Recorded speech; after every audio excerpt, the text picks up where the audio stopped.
Everyone, आप लोगों का आज की क्लास में स्वागत है। हमारा टॉपिक चल रहा है कोऑर्डिनेट ज्योमेट्री, निर्देशांक भूमिति। टॉपिक नंबर 5 है standard 10 Maharashtra state board part 3। आज का हमारा क्वेश्चन है find the point on the X axis which is equidistant from A and B. Point A और बी से इक्विडिस्टेंट पे एक्स एक्सिस पर जो पॉइंट है, हमें उस पॉइंट का कोऑर्डिनेट निकालना है। क्या कह रहे हैं देखिए हिंदी में, एक्स अक्ष पर स्थित वह बिंदु ज्ञात कीजिए जो बिंदु ए और बी से समान दूरी पर हो। बहुत ही सिंपल क्वेश्चन भाई। एक्स एक्सिस पर कोई एक पॉइंट है, एक्स एक्सिस पर कोई भी एक point, suppose that P point है। दो बिंदु, 2 पॉइंट यहां पर ए और बी है समझो। अब कहां पर है, किसी भी कोऑर्डिनेट में होंगे जो इसको हम रख सकते हैं, इसको उससे इक्विडिस्टेंट पर है। इक्विडिस्टेंट मतलब दोनों इक्वल दूरी पर है। तो हमें बताना है कि वो पॉइंट जो P है एक्स एक्सिस पर, उसका कोऑर्डिनेट क्या होगा। पहले क्वेश्चन समझ गए तो let us start the answer. कैसे करना है देखिए, इसका सॉल्यूशन क्या होगा। Let P be the point on X axis which is equidistant from A and B। मान लिया जाए कि P वह बिंदु है जो x अक्ष पर स्थित है और वह बिंदु A और B से समान दूरी पर है। तो इसका मतलब क्या हो जाएगा कि PA और PB क्या हो जाएंगे, इक्वल हो जाएंगे। पहली बात यहां पर एक बात और, देयरफॉर जो पॉइंट A है हमारा, उसका कोऑर्डिनेट क्या दिया हुआ है देखो, x निर्देशांक 3 है और y निर्देशांक 4 है। एंड जो पॉइंट B है ये इसका ही है। और PA इक्वल PB क्यों हुआ, क्योंकि पॉइंट P जो है वो पॉइंट A और B से इक्वल डिस्टेंस पर है, समान दूरी पर है, इसलिए दोनों इक्वल हो गए। तो देखा जाए तो एक बात हमने सीखा हुआ है, the point lies on X axis, it's y coordinate is 0।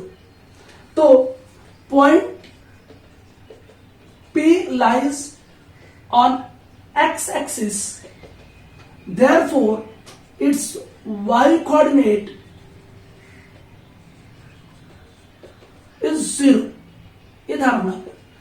हम क्या लिखेंगे, बिंदु P जो है वह x अक्ष पर स्थित है, इसीलिए इसका y निर्देशांक क्या होगा, 0 होगा। ये तो सबको मालूम है। तो हम कहेंगे इसलिए जो पॉइंट P है उसका निर्देशांक क्या हो जाएगा भाई, x निर्देशांक x अक्ष पर स्थित है, x एक्सिस पर है, इसलिए उसको x ले लेते हैं और y कोऑर्डिनेट क्या लेते हैं, 0 लेते हैं। अब हमारा फार्मूला क्या होगा, देयरफॉर PA इक्वल PB। अब हम डिस्टेंस फार्मूला से जाएंगे, तो बाय यूजिंग डिस्टेंस फार्मूला या दूरी के सूत्र से, बाय यूजिंग डिस्टेंस फार्मूला, और हम उसको लिखते हैं दूरी के सूत्र से। आपको याद होगा दूरी का सूत्र क्या है, हमने लिखा था, मैं यहां पर एक बार जरा फार्मूला बता देता हूं। हमने लिखा था under root X square x2 minus x1 का whole square plus y2 minus y1 का होल स्क्वायर। ये फार्मूला भूलना नहीं, यह डिस्टेंस फार्मूला है। अब यहां पर मैं डिस्टेंस फार्मूले से वैल्यूज रखूंगा। ध्यान दीजिए, पहले हमको क्या लेना है, PA इक्वल PB। तो PA देखो ध्यान से, ये A है और ये P है। इसमें जैसे मान लिया जाए मैं इसको x1 ले लूं या इसको x1 y1, इसको x2 y2, कोई फर्क नहीं पड़ेगा। तो चलो x2 माइनस x1, ये देखिए x2 माइनस x1, तो ये x2 हो जाएगा, ये x1 हो जाएगा। x2 माइनस, x2 की वैल्यू क्या है, x है, और x1 की वैल्यू क्या है, -3 है। ये देखिए मैंने -3 लिया, ध्यान से, होल स्क्वायर। ये फार्मूले का इस्तेमाल हो रहा है। तो मैंने किसके लिए लिया, x1 माइनस x2। तो x1 की वैल्यू क्या है, x है, और सॉरी x2 की वैल्यू क्या लिया, x लिया, और x1 की वैल्यू -3 लिया। ये देखिए, प्लस y2 माइनस y1, ये y2 हो जाएगा, ये y1 हो जाएगा। तो 0 माइनस 4 होल स्क्वायर। ये हमने किसके लिए लिया, PA के लिए, PA के लिए हमने ले लिया। अब नाउ डिस्टेंस PB के लिए जाएंगे हम, तो PB के लिए क्या हो जाएगा, दोबारा से PB है वही, ये x2, हम इसको लेंगे क्या, x2 और ये x1।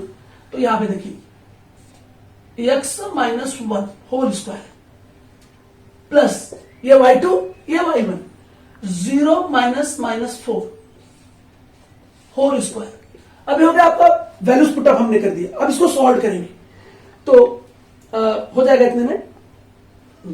तो एक लाइन और ले रहा हूं मैं यहां पे, ये देखिए x माइनस माइनस क्या हो गया, प्लस हो गया, प्लस ये माइनस 4 का स्क्वायर इक्वल्स x माइनस 1 का होल स्क्वायर प्लस ये माइनस माइनस प्लस हो गया 4 का स्क्वायर। ठीक है, अब मैं इतना पहले कर लीजिए, फिर मैं और एक लाइन लाता हूं। ठीक है, ओके। सो यहां पे क्या करते हैं, by squaring both the side. अगर हमें रूट हटाना है तो क्या करना होगा, बोथ द साइड का स्क्वायर करना होगा, दोनों पक्षों का वर्क करना होगा।